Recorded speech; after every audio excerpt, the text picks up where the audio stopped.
Liverpool is a city known for many things, such as its art, culture, dialect, and the people. However, in recent years it has become the home of UK combat sports, producing some of the best talent in the country. Next Generation, located on Kempston Street, has been a hotbed for up-and-coming fighters. Paddy Pimblett and Molly McCann have taken the UFC by storm, while others are making their mark on the regional scene. The gym is widely regarded as one of the best gyms in Europe, not just for the raw talent, but also for the community and the atmosphere in the gym that cannot be found anywhere else.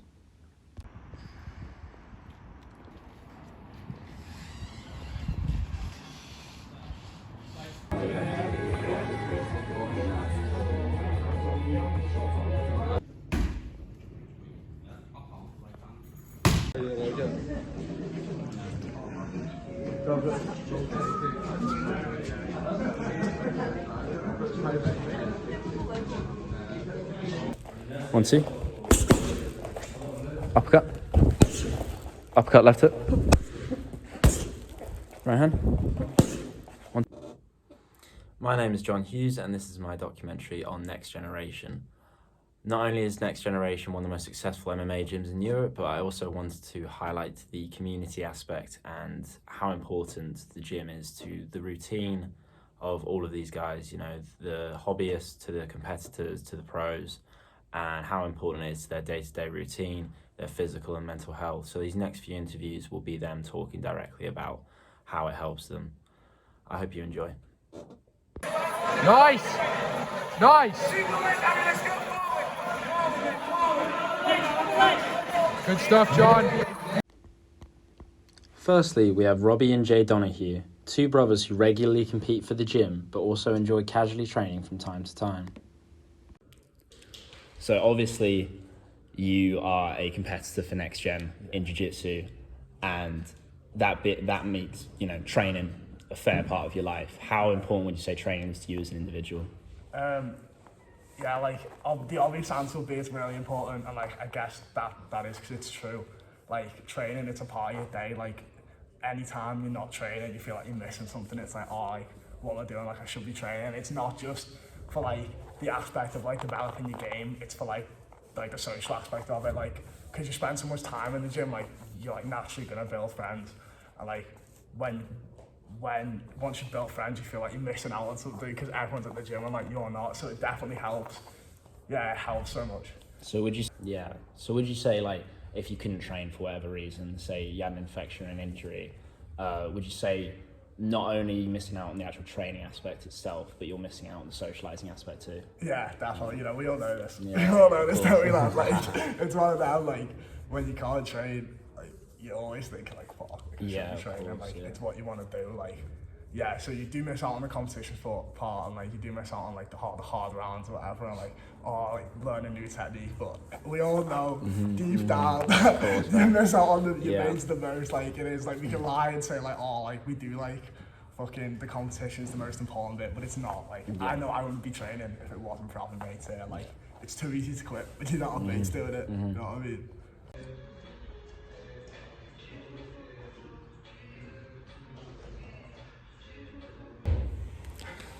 So how important would you say training is to your day-to-day routine? I think it's very important. You know, training gives you something to like look forward to in the day if you've had a rough day, and also it also allows you to like push your body to places where it wouldn't normally go before. So it allows you to really not just improve your day as a whole, but also like improve your like week or month as a whole, and like you begin to work towards certain things. Next, we have Connor Harris, a semi-professional grappler who hopes to fulfill his dream of becoming a full-time athlete. Owain Phillips, an amateur fighter who has competed internationally. Jamie Cotier, a seasoned amateur who looks to set his sights on the professional scene soon.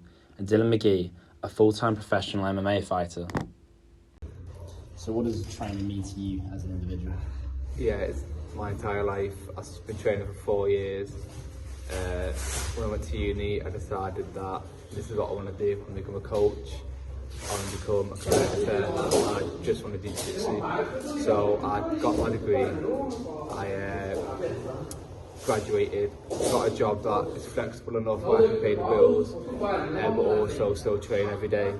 I've started doing private coaching to help, and yeah, I just compete as much as I can, and I train every day. So that's all I do. So would you say you kind of base your daily life around training? Yeah, it's literally, I don't drink, I don't go out, I don't smoke, I don't do any of that. Everything I do is for training, really. That's it. Yeah.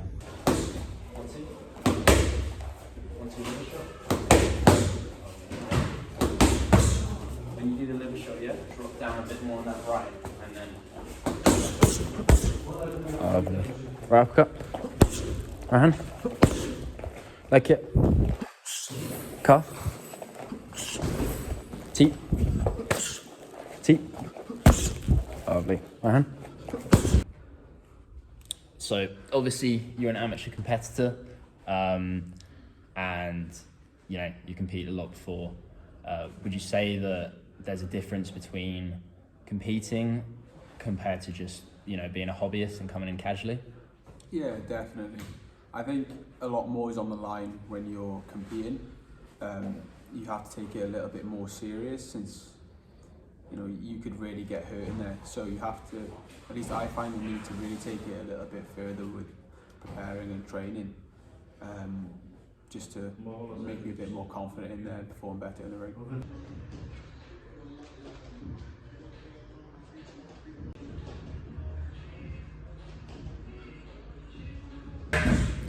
So, as a seasoned amateur, you've obviously been in the game for a while, and you're obviously at the top of your game at the moment, so that requires a routine.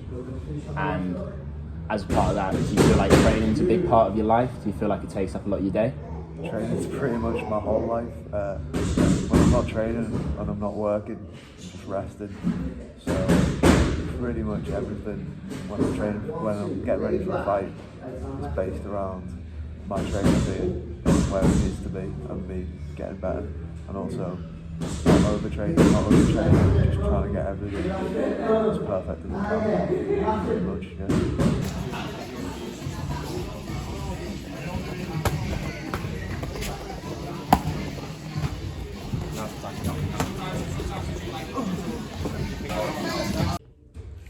So, as a full-time professional in MMA, obviously training is a much bigger part of your life than some of the average gym goers who come here. So how would you say training, how important it is to you in your day-to-day life? It's very important. When I turned professional, I made it more of a job, an actual job. So it's like I'm not going to miss training unless I'm actually sick or ill. So then it became an actual job for me. And usually it's just training in the morning and then training in the evening as well. So it's a massive part of the day. It's like 3 hours every day. And then the other side of it is my eating and everything outside the gym. But when I'm in the gym, I'm feeling good. And So you'd say going from amateur to professional, would you say you saw it in a different light, like in terms of how regimented you have to be, as you just said? Yeah, I just took it more serious when I turned pro. With amateur, I was probably maybe missing some sessions when I couldn't be bothered going. Whereas now I'm pro, it's my actual job, so I've got no other option. I actually treat it as a job rather than just as a hobby.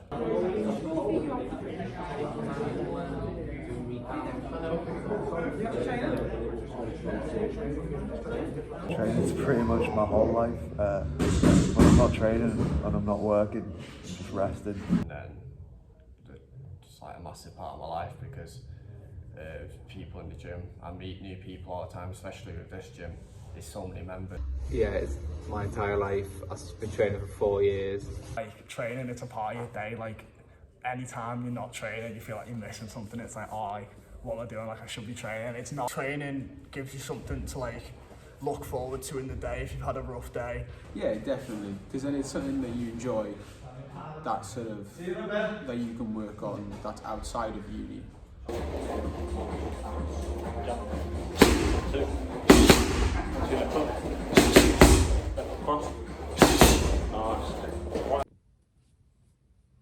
My goal with this documentary was to highlight the importance of training for physical and mental health, and I wanted to highlight that by interviewing each of the fighters or the gym goers and showing off what it really does for them. I think the sport gets quite a bad reputation. However, I think as of now in the UK, there's a big men's mental health crisis, specifically among young men, and I wanted to highlight how training and physical exercise and this sort of environment is really very important for keeping that mental health in a good spot. So I really hope you've enjoyed the documentary, and I hope I've achieved what I set out to achieve. Thank you.